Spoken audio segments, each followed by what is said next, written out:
राम राम सा। आज की कविता का शीर्षक है तुम याद आते हो।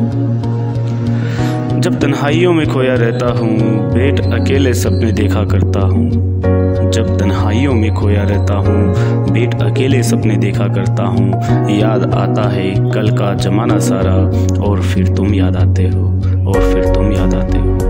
वो तुम्हारे होठों की मुस्कान याद आती है, वो तुम्हारे गालों की लाली याद आती है, वो तुम्हारे माथे की बिंदिया याद आती है, वो सिर पर लगा सिंदूर याद आता है। किसी की मुस्कान में तुम याद आते हो, किसी की बातों से तुम याद आते हो, किसी को देखने से तुम याद आते हो, किसी को सोचने से तुम याद आते हो। जब बैठ अकेले हंसने लगता हूँ, रह के एकांत साथ महसूस करता हूँ।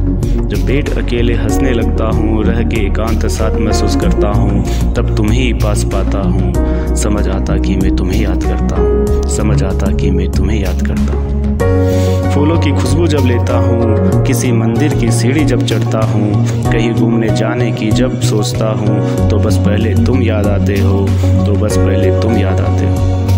मेरे जीवन सफ़र के बारे में सोचने पर, मेरी मंजिल के साथ रहने की सोचने पर, मेरी दुनिया बसाए रखने के ख्याल पर, बस तुम याद आते हो, बस तुम याद आते हो। आजकल बस तुम याद आते हो। ऐसी हमारी कविताओं को सुनने के लिए हमारे चैनल को लाइक करें, शेयर करें, सब्सक्राइब करें। धन्यवाद।